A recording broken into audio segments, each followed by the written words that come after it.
癖があるお薬もあったりして、私自身も子育てすごい大変、こんなに大変だって思わなかったので、本当になんか誰か教えてほしかったよって思うんですよね。毎回ライブのたびに多分私言うので。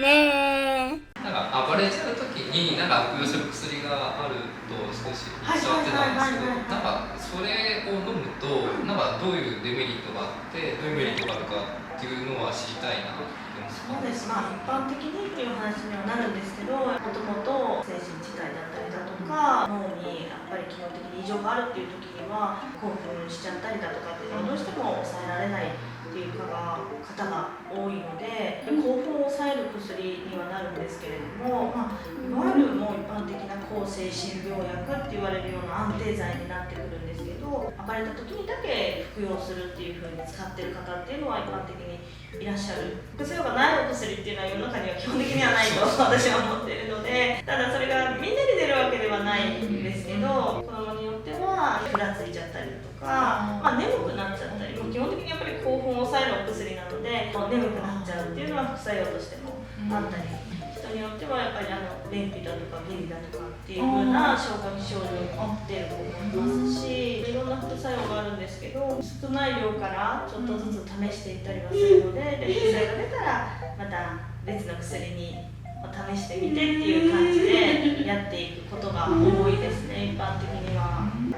毎回飲ませてたら癖になっちゃいますよね。耐性がやっぱりついていってしまって、1ミリで効いてたのが1ミリじゃ効かなくなって2ミリ飲ませなきゃいけなくなるっていうタイプのお薬もあるんですけど、一般的にこのちゃんみたいな子に興奮した時に抑えるお薬っていうのはそんな依存性がないタイプのお薬があるので、依存性があるお薬はやっぱり不安を抑える薬とか睡眠を促すお薬が多いので、興奮を抑えるお薬っていうのはちょっと違うお薬ですね。効かなくなっていくってことはそんなにないかなと思います。飲むと余計にイライラするっていう癖があるお薬もあったりして、みんながみんなじゃないんですよね。子供によってはすごく落ち着く子もいればっていう感じのトライアンドエラーでやっていくしかないっていうところではありますね。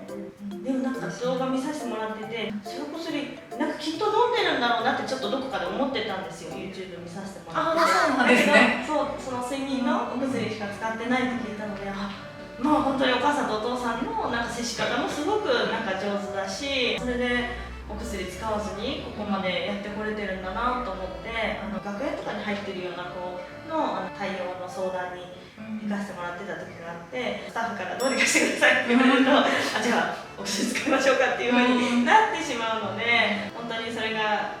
いい時もあれば使わずにねやれたらそっちの方が体のことを思うと必要最低限がしなきゃいけないなっては思いつつも、どうしてもやっぱり使ってしまうっていうことがあるので、お薬使わずにされてて本当にすごいなと思って見てます。時使ってる子供たちがいて、その話を聞いてて調整が難しいのと量が合わないと、なんか逆に無気力みたいな風になっちゃって、うまくいかないとかいろいろ聞いてたので、なるべくやっぱり避けてできるところまでは行きたいなっていう思いがあって、ずっと使わずにお母さんたちの中でも今やっぱりネットでも情報が溢れてるので、お薬の名前とかも調べてこられて、使ってみたいだけど不安みたいな感じでおっしゃってくれるお母さんも結構いらっしゃるので、薬だとこういう副作用の可能性はあるけれども、少ない量から使っていって変だなと思った時点でやめれば、基本的にはその取り返しにつかないようなっていうことになることは、主治医の先生のもとでやってもらってたらないと思うので、ただ副作用をチェックするのに血液検査だとか心電図検査なんかを定期的にやっていくっていうのも大事かなとは思います。聞いてるんだよね。聞いてるんだね。感覚してるけどみんなこうね。怒り出す時ってなんか呼んでるんですよね、こっちをね。なんか助けてっていう感じで、それに対処しないともう完全に爆発して真剣に暴れ出すっていう段階があるので、なるべく気持ちの SOS 出した時に対処してあげるっていうのが大切だなって最近。自分でも抑えようとしているんですよね。どうしても耐えられないとか瞬発でパッていっちゃいますけど、あーとかあーとか言うんで、グーってくるのをグーってちょっともう興奮が抑えられないんだけどって我慢してる様子がすごいこう見に行くと分かるので。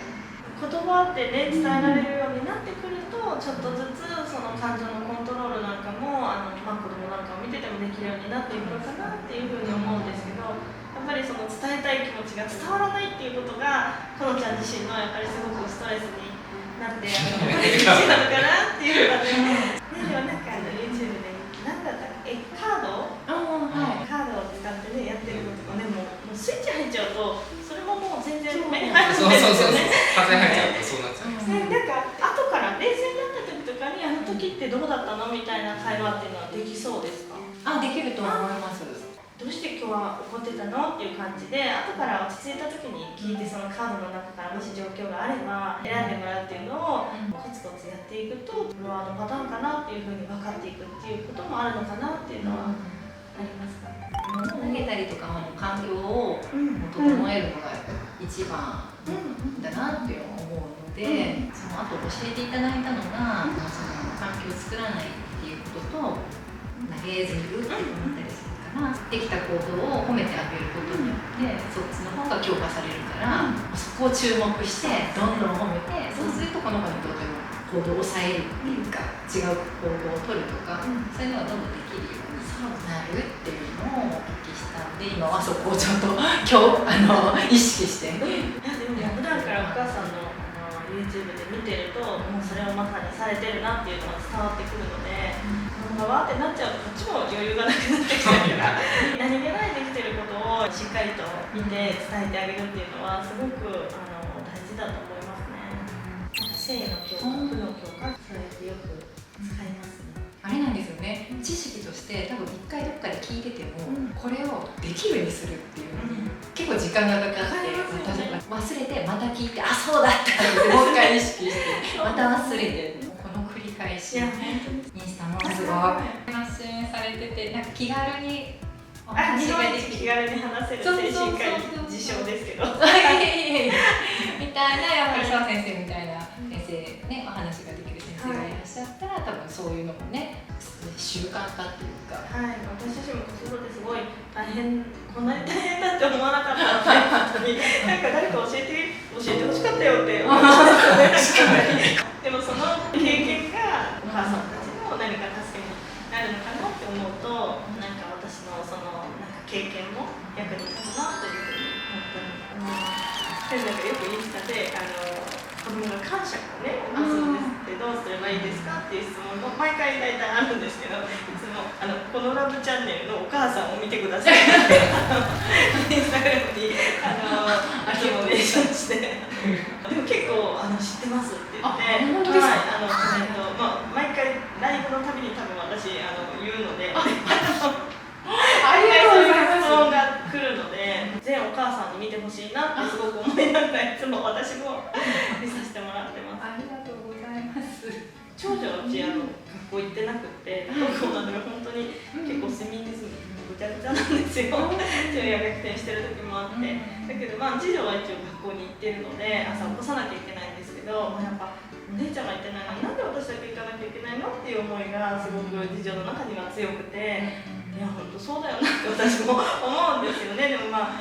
なので朝起こすと大体すごく不機嫌なんですよ。でこの前も3発ぐらい殴られて思いっきり。なんか後から言ってたのはなんか夢の中でなんか嫌な子を想像してママをその嫌な子だと思って殴っちゃってそんなことをしちゃって自分でもすごく悲しいって言って後から振り返ってくれたのでそうだったのって言ってそれだったらしょうがないよねって言ったんですけど、大体朝その次女が不機嫌な時はこのちゃんママだったらこの時でっていうのを思い浮かべながら努めて冷静に対応するようにっていうのをすごいやるようになってちょっと朝が楽になったというか。本当ですか？もう嬉しいです。こっちも怒っちゃったら結局もうなんか収拾つかなくなっちゃって本当に眠いから不機嫌なだけなんですよね。なのでなんかどこかのタイミングでスイッチが入ってケロッとすると学校行くっていう感じになるので眠いとはいかないって言ってるんですけど、だからそれはきっと本心じゃないと思って耐えて